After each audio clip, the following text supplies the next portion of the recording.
A topic that we all love, which is diet, health, and nutrition. We're today talking about the Ayurvedic kitchen. We've got Sonal Chowdhary with us. She's an author and she's a holistic nutritionist. So, as she says, when the diet is wrong, medicine is of no use. And when the diet is right, medicine is not needed. So, today we're going to learn just that and what all medicine is actually in our kitchen and what all can we use and what can we actually do with the ancient wisdom of Ayurveda to balance our body, our mind, and our soul. Sonal is a holistic nutritional consultant with specialization in weight management, sports, and clinical nutrition. She's a certified Ayurvedic nutrition consultant and a medical yoga therapist. She's also certified in holistic cancer coach from the Center of Advancement in Cancer Education in Richboro, Pennsylvania. She's also an exercise prescriptionist. We'll find out what that is from the American College of Sports Medicine, and it's approved by the Exercise Science Academy. She's authored two books. One is the traditional recipes for pregnancy and motherhood, and the second one, which we're talking about today, is the Ayurvedic kitchen. So we're very excited about that. So Sonal, a very, very warm welcome. We're excited to have you here. Thank you for having me here. So Sonal, tell us your interest in Ayurveda and how did this come about? And this book, how did you write it? So like you said that I've already authored a book earlier, which is the traditional recipes for pregnancy and motherhood. It was during that time I realized that our traditional foods have so much of Ayurvedic wisdom in that. It actually got me interested in it. And also to understand human body, I think Ayurveda takes a very comprehensive and individualized approach. So, like if suppose I would give some healthy foods to a client or a patient, and they would say, "Oh, Sonal, this doesn't work for me," and I would think, what is the reason? It's healthy, they should eat it. So the answers were in Ayurveda, and when I started using the principles of Ayurveda in Ayurvedic dietetics in my practice, I realized the effects were much more profound, and they were getting much more benefited by it. So that is how I thought everybody should know, about like how to, and it's very simple. It's not that complicated as well. So it's very important that everybody realizes, okay, if this we do, then this is how we should eat, how we should be and that is where this book came about with Dr. Asgar, like talking about Ayurveda in a very simplified way.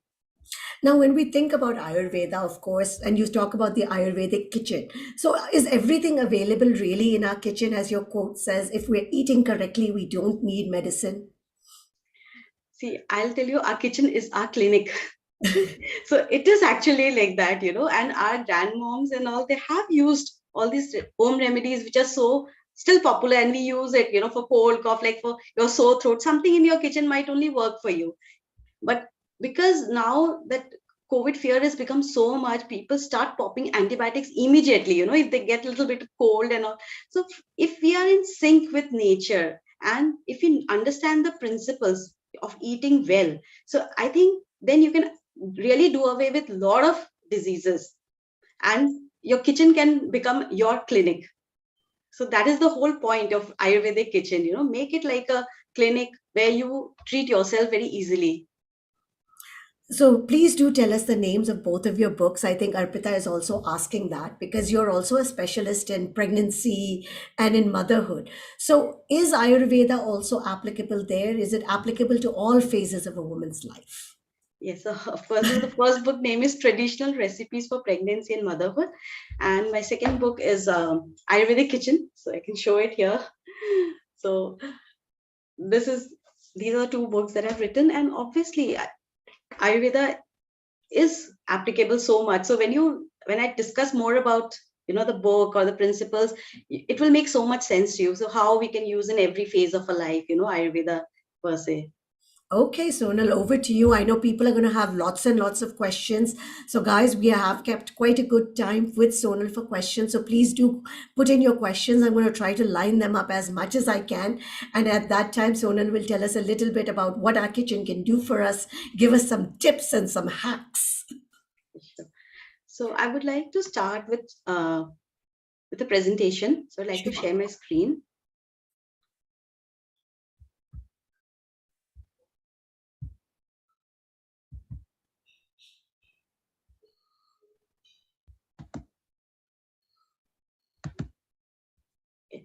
So is the screen visible? Yes, it is. Okay, so like how you started with this, when the diet is wrong, medicine is of no use, and when the diet is right, medicine is not needed. So what I always tell people is that food is the ultimate drug. If you know how to use it intelligently, you actually do away with a lot of chemical medicines that we need to take. Okay, so now what is Ayurveda? What is the concept of Ayurveda? So the Ayurveda is basically, like I would like to ask, maybe people can tell me, what do you think? What is Ayurveda? Is it, come on, okay, so maybe, if people can answer about it, like what do you think what is Ayurveda? To me, it's always, I think, when they talk about the body types and eating according to your body type, at least that is what I have understood it to be. But I would love to hear from the audience as to what Anjali says it's the Indian medicine system. Zainab says it's the science of life, right? Rumi says it's the science of life. Okay, so Ayurveda is obviously the science, it's a knowledge of life as well. So it has two aspects to it, the curative aspect and the preventive aspect. So when you say the Indian medical system, it is the curative aspect of Ayurveda, but it has a preventive aspect as well, which we call it the lifestyle aspect of Ayurveda. So it encompasses both preventive and curative aspect, and it is very individualized. The best part of Ayurveda is it doesn't give a blanket approach, this should be eaten by everybody. It takes individual, and you were very right when you said about the different, body constitution, because it focuses on the prakriti of the person, and based on that, the food prescription is given. So Ayurveda basically talks that everything in the universe is made from these five elements, that is the water, fire, earth, air, and space. And various combinations and permutations of these elements forms our prakriti. That is the three doshas. That is the vat, pit, kapha. The taste, the sweet, sour, salty, pungent, bitter, astringent. Again, those are also are a part of the combination and permutation of these five elements only. So when these elements combine in certain way, like if suppose air and space come together, then they form the vata dosha. When water and fire come together, it is the pitta dosh, and fire and water and earth is the kapha dosh. So if that element is there, if suppose when we say pitta is like water and fire, just for an explanation, and you eat a lot of spicy fiery, like chilies and all that, you're bound to get acidic, and you're bound to get acne or a lot of reflux and all these, because fire is the element, and food also contains certain elements, and they have certain properties. So Ayurveda looks at food also from the biochemical, bioenergetic aspect of it. So the energy, like whether it is giving you a tamasic or a sattvic or a rajasic impact on your mind. So if I'll tell you about what is these three sattvic, everybody must have heard, sattvic food, when we talk about very light, energizing food. And when we talk about rajasic food, like hyperactivity, maybe insomnia, those kind of mental effects these foods have. And even when you eat a lot of processed food, you feel so lethargic, you don't want to move, and after a very heavy meal. So Ayurveda tells that food does not just have an impact on our physical body, it also has an impact on our mental state. So that is the beauty of it. So when we look at food, we look at it from different aspects of it, and not just what we are, what nutrients we are getting it, but how it's affecting us, how it's affecting us physically, mentally, and spiritually also. So that is why many yogis who want to attain higher enlightenment, or they want to go into the spiritual path, they will follow a sattvic diet, they will keep themselves, because food definitely has a mental effect as well. So again, I don't. Okay, so now let's talk something interesting about the myths and facts of Ayurveda. So I would want everybody to participate and tell me. First is Ayurveda propagates a vegetarian-only diet. How many of you think this is true? Rumi says no. Vandana says yes. Rupa says false. Anjali says yes. Nairuti says yes. Rumi says meat is recommended in winter. Shweta says no. Dr. Vandana, no. Preeti says it's a myth. Surya says false. Sabina says no. Rachna says no. Abha says yes. So very confusing. So what is it? Yeah. So, but I think it's like It's 50% 80%. are saying yes. So it's a myth actually. Ayurveda never propagates a vegetarian only diet, it is there. If you look at the Ayurvedic text, you will realize that there were so many foods which were actually about meats. In fact, about horse meat also it has mentioned in the text and all, which we don't eat in these days. So it is not a vegetarian philosophy.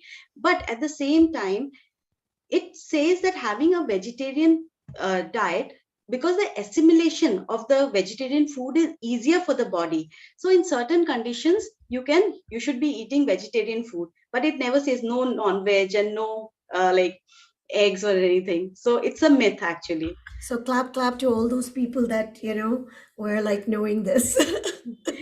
Okay, and Ayurveda says have only traditional Indian foods. So is I it a think myth or I would say this is a myth. Because Rachna also says that. Dr. Vandana says myth. Ishu says myth. Rupa says myth. Swet.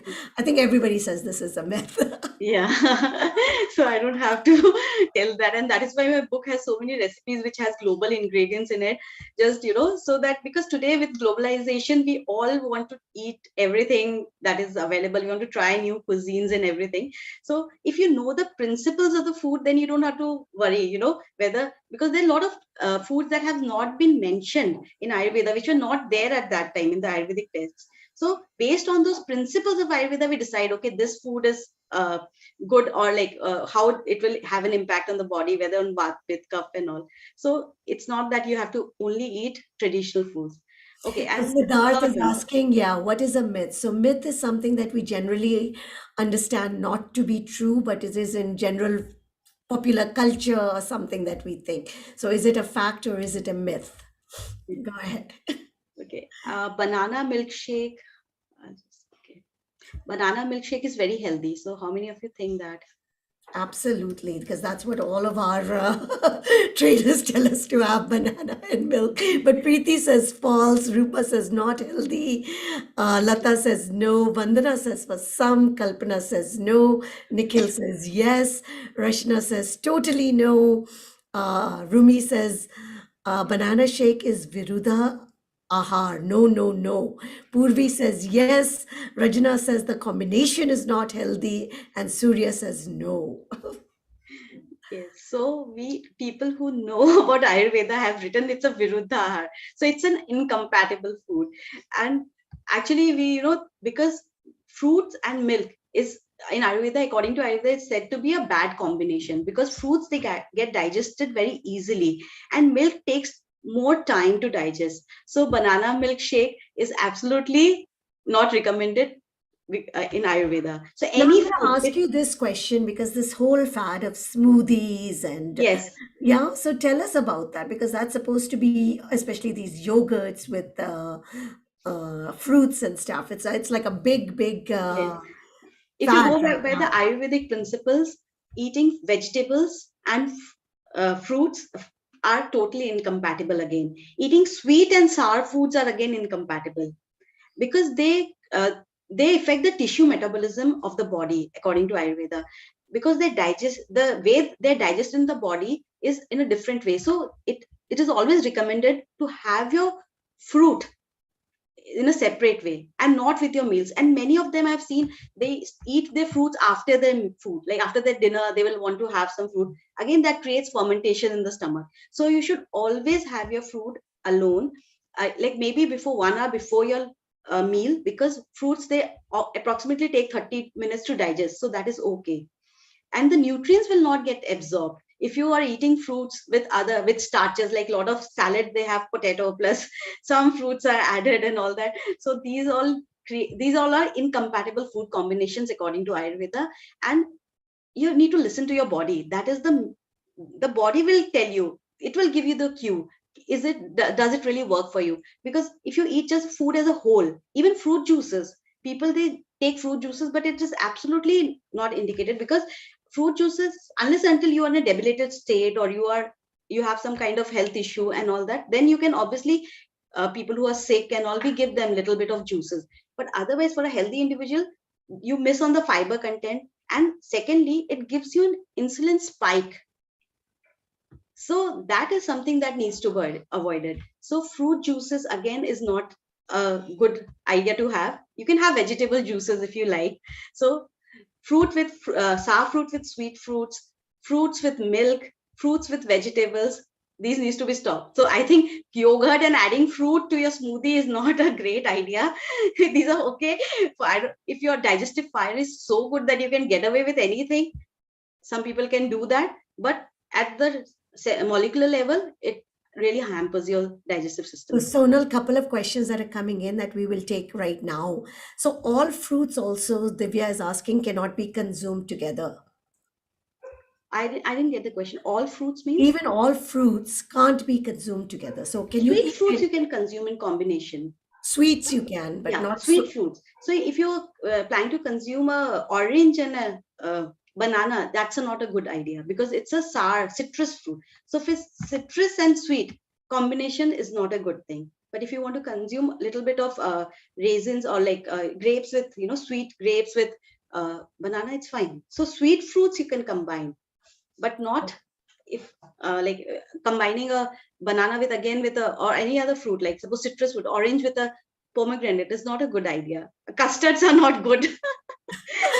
People who love custard, I'm sorry, but Ayurveda is like, have your fruit whole separately, empty stomach, so that you actually assimilate the nutrients of it. Now, Rajni is also asking plant-based milk because especially nowadays, soy milk, almond milk, all of these other milks are also very, very popular with and fruits combination is healthy. Is that a healthy combination? So plant-based milk, again, you have to see what is your constitution. So when we talk about the prakriti and we do the dosha quiz, people will understand because when they answer those questions, so there's a dosha quiz coming. So you have to have, if I'm not against plant milk, but if it is, packaged in a plastic bottle with a lot of preservatives, so I would say, it's better not to have that. Eat your nuts instead of, having all that processing and sugar being added and preservatives being added. So it's not going to give you any health benefit per se. But yeah, if you can make it at home by soaking, grinding, and you can go through that whole process, or somebody who is like, you trust the source of the milk, then it's okay. So you can obviously have plant-based foods. And then But with plant-based milk with huh, fruits, can you have them so together? yeah. So again, fruits, I said, is to be eaten separately as a whole. That is what Ayurveda says. And I would like to stick to it. But sometimes in my practice, give a few nuts with the fruits so that if suppose it's a very sweet fruit, so I don't want that insulin spike in, but it's just the quantity is like 3, 4, or maybe a tablespoon of pumpkin seed, I might ask the person to have. So the sugar rise, the insulin rise. So is taken care of. So that is the only thing. And one more question before we continue. Vandana is asking, what if children take fruity? No, absolutely not. Any processed food and fruity.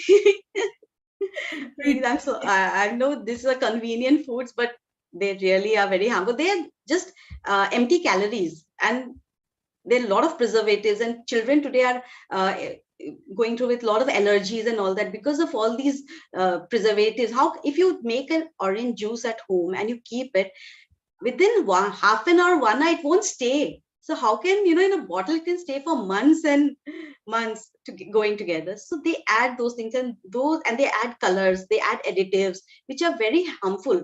So fruity, whether they're children or elders, I think nobody should drink all this. You're drinking only out of because you like it and all. That is a different thing, but not like thinking it's a healthy thing. Now, one more last question about citrus fruits. Krishna Raj is asking, what about lemon tea with sugar? Because that's become like a very, like lemon tea with honey, lemon tea with sugar. This Yeah, has become a big yeah. go-to. So I will answer that question when I talk about her honey Okay, point. perfect. Okay. All right, let's go to the next one then, raw foods. Okay. And raw foods are good for everyone. So what is the take for this? I What think is it? everybody's understood it's going to be no. I think I'm also thinking Because no. they know everything Let's is a go myth with the now. general trend. Yeah, it causes gas for money. Yeah. So, people acidity low. So I think everybody understood this, because raw foods, again, if the digestion, it depends on your digest. It's hard to digest, and people who think it's very healthy, and you take it, and Yeah, especially because at this is night. the big fad, right? All the stars are on this raw food Yes, diet. yes. Yeah. So it is very wrong. Even if you're going vegan and all, you can at least saute, or you can, just steam them and all. If it works for you, raw food, then it's great. But it's not for everyone. People, when they start blindly following without listening to their bodies, it becomes a problem then. So now, next one, add honey instead of sugar to your hot beverage. So what is the take on this? I say yes. Okay, Rachna says no, Rupa says no, Divya says honey never in hot water. No, no, no. Lata says no, no. Rachna says it's poisonous. Manisha says no, honey never in hot liquid. Yeah. So, Sukriti, I think you're the only one who thinks that it is Maybe because I good. have it all the time. So Yeah. So, they are right actually. Honey becomes toxic when heated. So, even if you have to add it in your hot beverage, it has to be warm, and then you can add it. So, it blocks all the channels, the strotras of the body. So, that is why honey is very toxic when you add to your hot beverage. Somebody was asking me for the tea, adding honey to the tea. So, it can't be hot. If it's very hot, sipping hot, and then you're adding the honey, it will become toxic for your system. So maybe it's a lukewarm, then it's still fine. So please, and a lot of people have been doing this in the kadhas that they make, because in this corona time everybody is making kadhas, and they yes. started adding honey because it's so bitter, the kadhas and all. So I have to tell everyone, please stop doing that. Don't add honey when it's very hot. Maybe it's lukewarm or little warm, slightly warm, so it becomes toxic. So what about brown sugar then? Because Yeah, so brown sugar is again sugar only. It's just, I would say that if you're a kapha type of person, then honey is the best sugar that you can consume for you.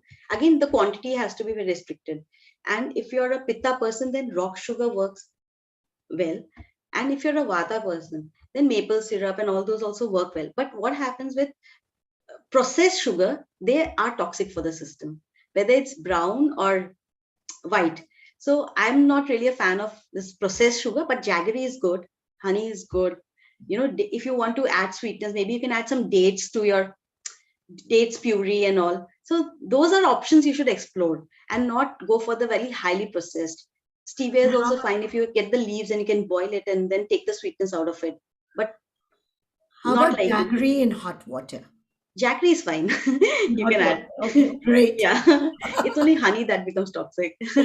Fantastic. Now, Vandana is asking, what about Pantanjali Madhuram Jaggery? I think any kind of jaggery would be fine, right? Yeah, yeah. So like right now where I'm in Kolkata, we get here Nolen good, which is very good. Like you won't miss the sugar. Like even if you add to your kheer, after the kheer is made, and you just add so that the curd doesn't get split. So then it's like it's very yummy. So if you get good quality, not very, many jaggeries are what they're treated with sulfur and all that. So you just see your source, because today, in today's time, what has become important is the source of your food. That is really important. So you need to take care of it, understand labels, how to read labels, and then, and if you see there's a lot of big ingredient list in any one product, I said avoid it if you don't understand your ingredient list. That is the best thing, because it means it is very much chemically treated. Even if simple ingredients, it's fine. So that is one of the best ways to read the label, I think, of any food. If too many ingredients, then better, it's not advisable to consume it. Sorry, one more question. Can you add gur to hot milk? Yes, but the milk should not be in the stove then. Like if it's boiling and you add it, then the milk will curdle. So you need to remove the milk water, and then you can add and you can drink it. That's okay. Okay. My Ayurveda doc says never add jaggery to milk. Suman is asking. Yeah. So see, again, there will be always some discrepancies. Like everybody has some different views on a lot of things. So maybe some people will also say, banana milkshake is very good, so it's not Ayurvedic doctor wouldn't say, but other nutrition consultants might say, you have your smoothies. They obviously prescribe, right? So that's a different take, but it is not contraindicated. It's not an incompatible combination as per Ayurveda. Mitu is asking what is Kapha, Pitta, and Vata. We are going to come to that, Yeah. but let's finish your last myth and fact and before. So everybody should do a 12-hour intermittent fasting. So what is the Yes. take?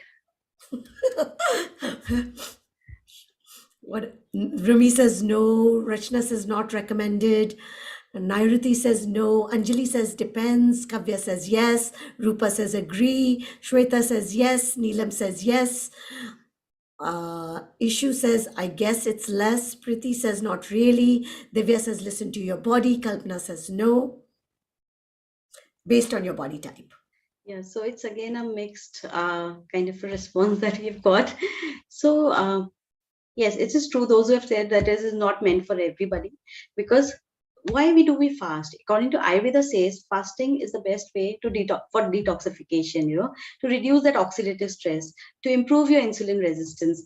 So, but every person should fast according to a prakriti, that is their dosha type, vat, pit, and kapha. So a vata person, when they won't be able to fast for longer hours, because when you, and even if like when we do the quiz and you see, okay, if you're a vata person, you say, oh yeah, I was never comfortable doing long hours of fasting. But for a pitta person, it is a different, for we tell it's an 8-hour window for a pitta person to eating window, like 8 to 8 hour window that we give, and they can fast for a little longer time. And then again for a kapha person is 4 to 6 hours eating window. But for vata person, it is like a 12 to 14 hours eating window. So for every constitution, bodily humor, so there is a different time frame of eating window when we do the intermittent fasting. So you should not be, blindly following any concept. Okay, intermittent fasting is a new fad, so now I'll do 16 hours of fasting. I have seen people ending up with gallbladder stones as well, because they ate really less and they fasted for like 16 hours, 18 hours, which is not advisable at all. So it is very important that you listen to your body and not just follow any fad that comes along the way. So Because every Amita is time there's a new asking, trend. yeah, Yeah. there are two questions. Amita is asking, does fasting help in the long run? I didn't get the question, Does sorry. fasting help in Yes, the long definitely. It helps in the long run. Absolutely. Yeah. So it has to be periodic fasting, and complete abstinence from food is not recommended in Ayurveda at all when you fast. And Rachna, you're asking whether this presentation, the video will be available on the Sipping Thoughts channel. You can check it out there. Yeah. Okay. People do water fast for 9 days. So, when you do fasting, the way you start your fast and end your fast is equally important while you're fasting. So feasting before fasting and after fasting is absolutely again contraindicated. It will just bring that digestive load to your system and it will cause you more harm. So when you have to start fasting, you have to start with very lighter meals. If suppose you do a Navratri fast, many of my clients, they do Navratri fasting, and I tell them 2 days before only they start reducing the intake of food, and slowly they ease into fasting, and then they don't get all those headaches and all those kind of things. And when you come out of the fast also, slowly you introduce your food. So it's like 9 days you don't eat, and then you all of a sudden you start eating.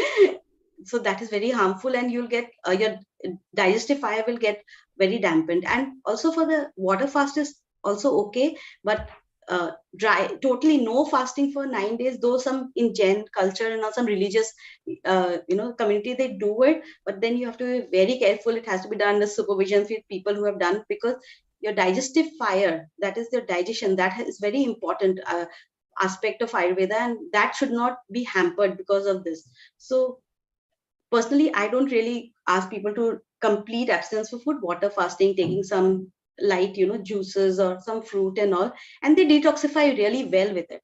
So I think that is okay. Thank you for the myths and facts. I think everybody wants to know now what is their body type. So, okay, before that concept of body type, Yeah, so I would like to talk about one another concept, that is a digestive fire in Ayurveda. So we have always heard, we say hearing that you are what you eat, but Ayurveda says you're not just what you eat, but what you digest and assimilate. You might be eating the best foods in the world, but if you're not able to digest them, and after digesting also, if you're not able to assimilate those nutrients, then it is of no use. So the concept of digestify, it is called the deity. In Ayurveda, it's called the body's deity.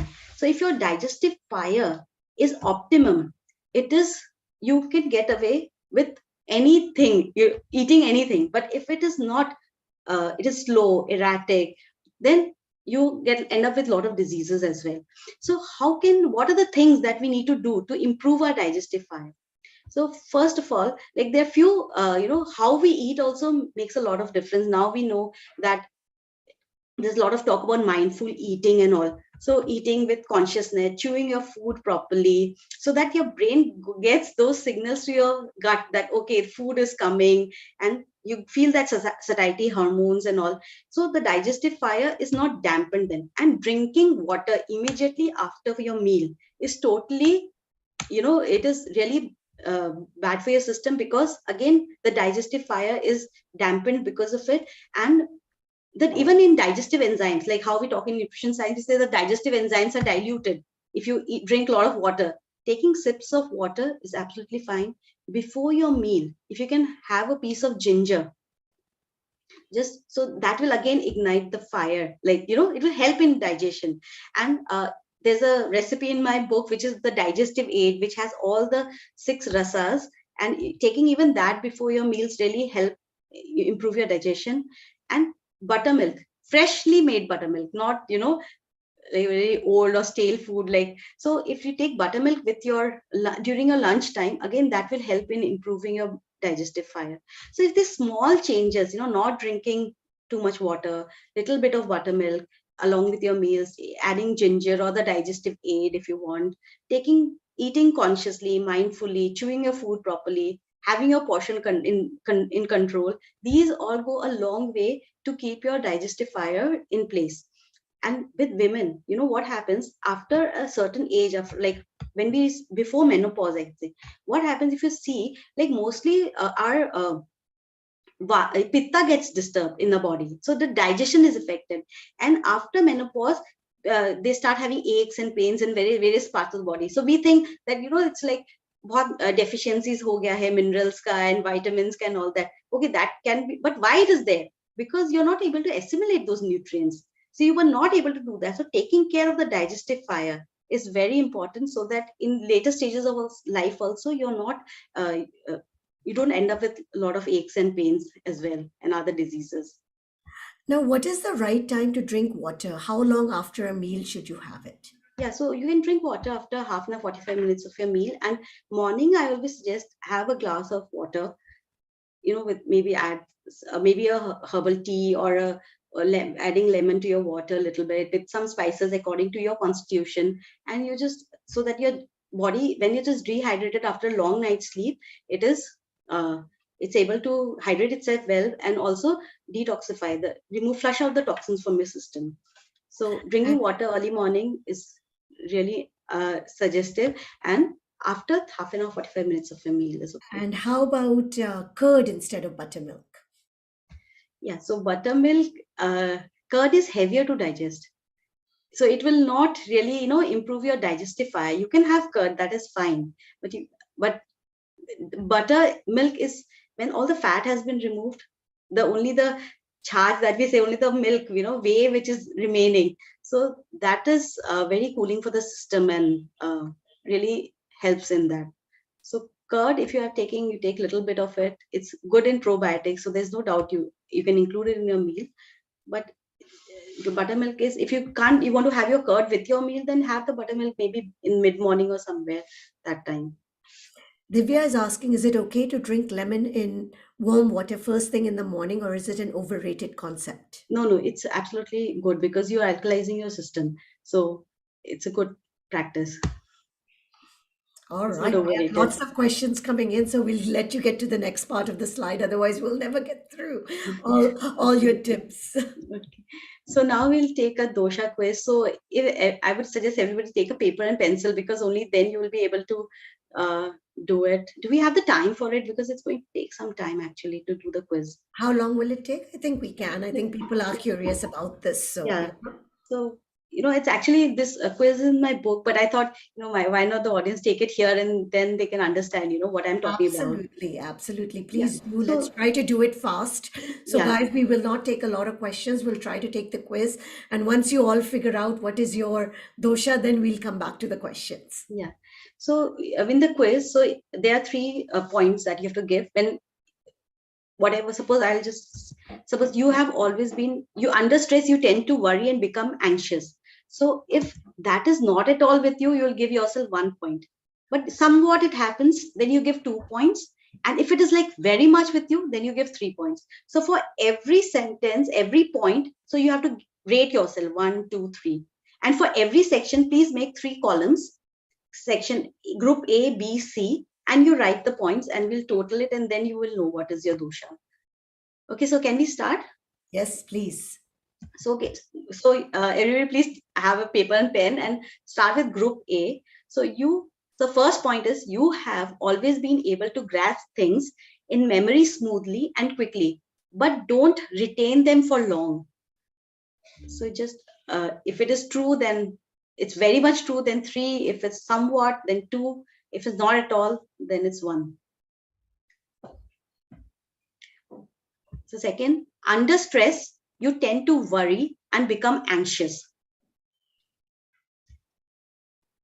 You have quick reflexes or think and act quickly, but have difficulty in making decisions.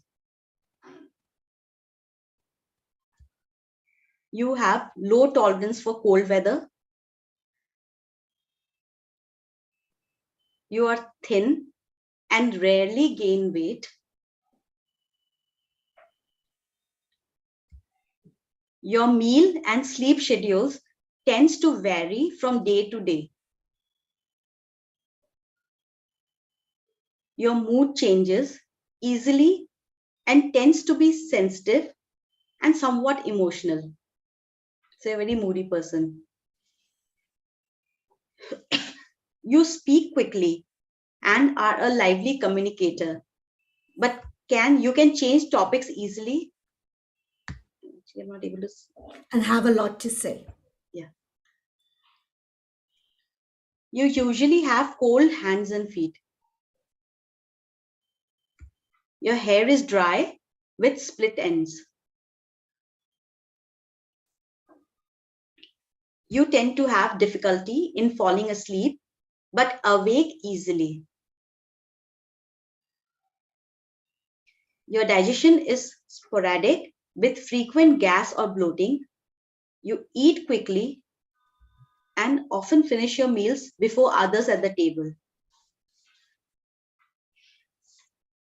You are an enthusiastic and interested person and have a quick and light walk.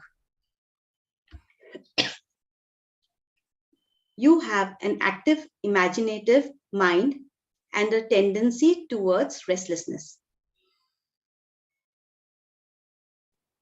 So these are the group A questions. So you can just add up to your points quickly.